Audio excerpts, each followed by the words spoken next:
السلام عليكم ورحمة الله وبركاته. سو دواada walaalayaal, maanta waxaan jeclaystay inaan idinla wadaago mowduuc muhiim ah kaasi oo ah waxa la yiraahdo dhiigkarka inaan ka sheekeeyo. Mowduuca kan xiga waxaan ka hadli doonaa noocyada dhiigkarka uu kala baxo. Ilaa noocyo badan ayaa jira. Dib ayaan uga sheekeyn doonaa. Maanta waxaan ka sheekeyn doonaa waxa uu yahay dhiigkar. Si aad dhiigkarka u fahanto waa inaad haysataa fahankan ku aadan dhiigkarka xaggiisa. Dhiigkar iyo blood pressure ama cadaadiska dhiigga. Si aad u fahanto dhiigkarka waa inaad fahantaa cadaadiska dhiigga marka hore. Waa maxay cadaadiska dhiigga? Sida caadiga hadda oo aad dhiigkar aadan qabin ka soo qaad waxaad leedahay cadaadiska dhiigga. Sababtoo ah wadnuhu dhiigga markuu tuuro awood ayuu isticmaalayaa. Awooddaas wadnuhu uu isticmaalay oo dhiigga ugu tuuray waxay gaaraysaa xididada dhiigga ka qaada wadnaha ee loo yaqaan arteries ee jirka gaarsiiya dhiig fiican oo oxygenated ah. Awooddaas ay sameynayaan darbiyada xididada dhiigga wadnaha ka qaaday artery loo yaqaan ayaa waxa loo yaqaan blood pressure. Hadhow marka waxaan arki doonaa mataqaanaa waxa qaldamaya meesha ay ka qaldamayaan. Uu yahay marka dhiigkar. Dhiigkarka waxaa la dhahaa in pressure-kii aan ogeyn ee xididada uu saaraya wadnuhu waliba xididada dhiig ka qaada wadnaha uu ka bato intii la yaqiinay. Markii uu ka bato waxaa loo yaqaanaa dhiigkar. Marka uu dhiiggaadu cabirkiisu isbedelo oo marar kala duwan la cabiro ayaa waxaa la arkayaa in cadaadiska dhiigga ama cadaadiska saaran xididadaas markii la cabiro uu ka badan yahay sidoo hore. Waxaan filayaa inaad ila fahantay wax aan ka hadlayo. haddii aad fahanto inta aan ka hadlayo yarta wax badan ku baxa. Sababtoo waxaan ku soo dhahay wadnaha markii uu dhiigga tuuro wuxuu cadaadis saaraa xididada. Markii cadaadiskaas uu ka bato intii la yaqiinay inta la cabiro waa arday gacanta la iska cabira badana waxa la cabira waa artery-ga ama xididada mataqaana wadnaha si toos ugu xiran ee dhiiggu ku soo dhacayo. Waxa la cabira mataqaana cadaadiskooda. marka cadaadiskaas oo ka bato sidii aan la yaqiinay caadiga normalka ahayd waxa loo yaqaanaa hypertension ama dhiigkar. Waxaan rabnaa marka inaan waxyarin kaga sheekeeyo dhiigkarka iyo cabirkiisa.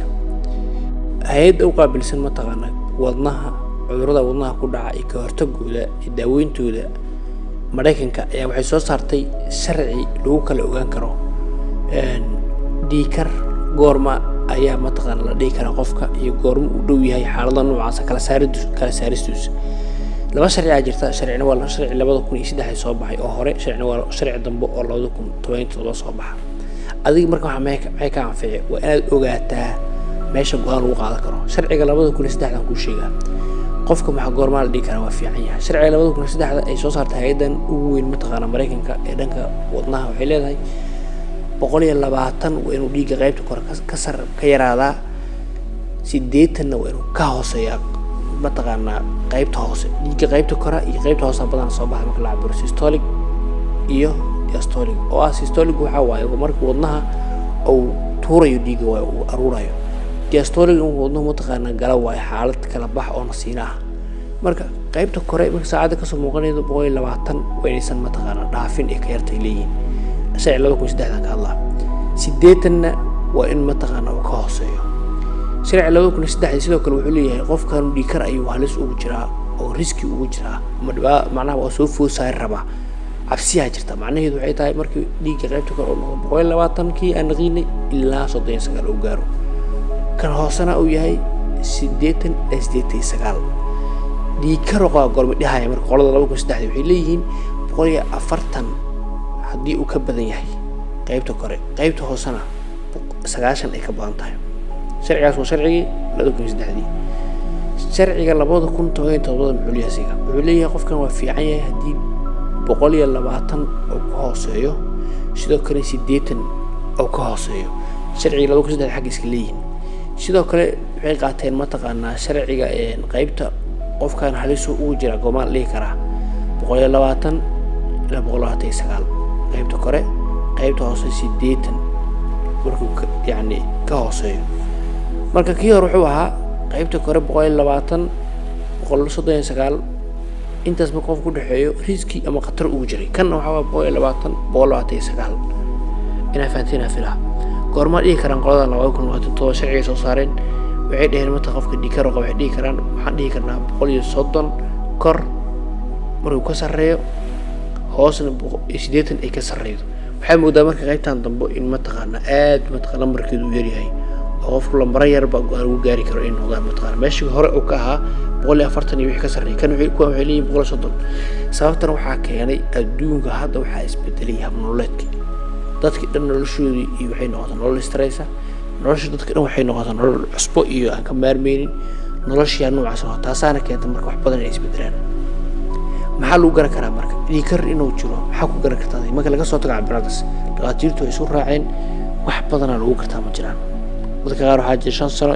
ayuu dhiikar qaba inaan iska warqabin بريشركود مال حسكي هاي إلا مركز ضمبا لا ياب إنه يجيكو أدو كعو مركز مدحون تربضاني وراري تدريم ويرو هلا يعبرو مركب حرامه لو قال كربوني مثلاً إلا أو كان نقضه متغتر قف كجلي كرام ما حصل بكرام مركب سيدا عليه وحل سويدية وحصل بكرام كل واحد لها متقنا قف كحب قاب كونودي وحسك بدلان سيدا إنه سنه اللي متقنا قاب سميت أما إكساس أما سنه المالتي جوكتها إنه سنه الحالة قار متقنا إلى سوق الدولة سيدا إنه سكر قبل كلا إنه عيرينه وكلا ودفن بدل وجركي سجله أنت أصلاً وحكيني كرا متقنا وحبا أقبضنا كيني كرا واي يعني قفك إنه ديكر أو هلو سيدا كل واحد جرى حل قفك هذه جينيتك عن أنه لي هاي الحال أنه لي أيضا قلنا يدو وكيني كرتا يعني سيدا كل واحد حقوق في سنة بالمناسبة إن جرت ديكر حلقة أوركا وهو يدو أيضا ديكر قبل حلقة أوركا كليا أي إسكو أركا كرتا متقنا ديكر waxyaabaha mataqaan looga cabsan dhikarka waxay tahay marka saameyntu weyn u geysan karo waxa kamid ah wadnaha inuu mataqaan khatar geliyo oo wadnaha maadaama mataqaan xubintii ugu weyn ee jirka ugu muhiimsan ay tahay oo meesha dhiigga nadiifka soo tuurayay sababka marka dhiig loo soo nadiifiyo waxa loo soo shubaa wadnaha marka qaybta bidaxa marka jirka dhiigga gaarsiisa qaybtaas marka waxay soo food saari murqayaasha wadnaha ay xogaa baradhaan oo weynaadaan ay dhici karta kadibna qofkii wadnihiisu uu xogaa markuu ku filnaa waayo dhiig badan inuu jirka gaarsiiyo oo hadhow qaybtaas ay bararto qofka hadii qaybtaas barartana mataqaanaa calaamad badan oo mataqaanaa soo muujinaya maxaa lagu garan karaa marka qofka inuu wadnaha ka saamiyo qof dhiikar ah ku ogeyd in wadnaha uu ka saamiyo dhiikarka waxa ku kartaa waxaa xanuuna xabadka marka qaar xanuun uu dareemaa marka qaar waxaa ku dhici kara mataqaanaa heart failure kan oo qofkii inuu barar badan keeno iyo qufac badan keeno waxa soo tira badan u keeni kara sidoo kale dhiikarku wuxuu saameeyaa maskaxda oo wuxuu keeni karaa xididdada yarka ee maskaxda maadaama mataqaana pressure xoog loo saaray inay qarxaan oo ay dilaacaan taasoo stroke loo yaqaan stroke-na wuxuu saameyntiisu ay tahay in haduu qofkii hadli waayo qofkii socon waayo ama lugu ay dhacdo ama gacan ay dhacaan ama salaaf u dhaca marka qaar qofkii inuu dhinto ayaa dhici karta sidoo kale kiliyaha oo waxa dhacayda xididdada yar ee mataqaana kiliyaha cadaadiska saaran awood in kiliyihii ay cudurro mataqaana develop-gareeyaan oo cudurro cusub oo laga soo waaqsan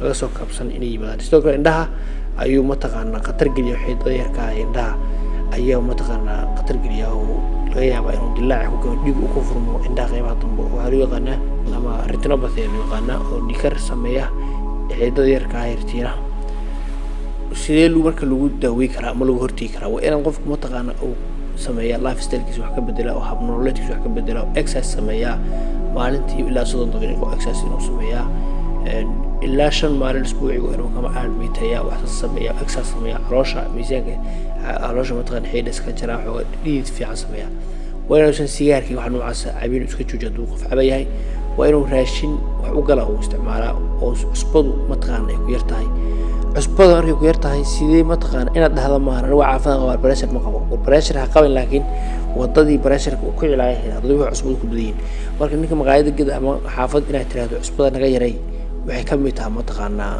caafimaadka mustaqbalka laga sii fikiro si sokorta badan ay soo fiicneen maxaa lagu hortagi karaa marka in aad cabiraad badan sameeydo lifestyle-ka aad saxdo intaas lagu hortagi karaa in mataqaana khatar oo ku geysto daawadiisana aad bilowdo inta saan kusoo gabagabeynaa barnaamijkii xoog caafimaad oo maanta aan kusoo qaadanay dhiikarka waxaan u heli doonaa insha Allah tacaala noocyada dhiikarka uu yahay waana mahadsantihiin socodkiina subscribe noo saara channelka asalaamu calaykum waraxmatullaahi wabarakaatu.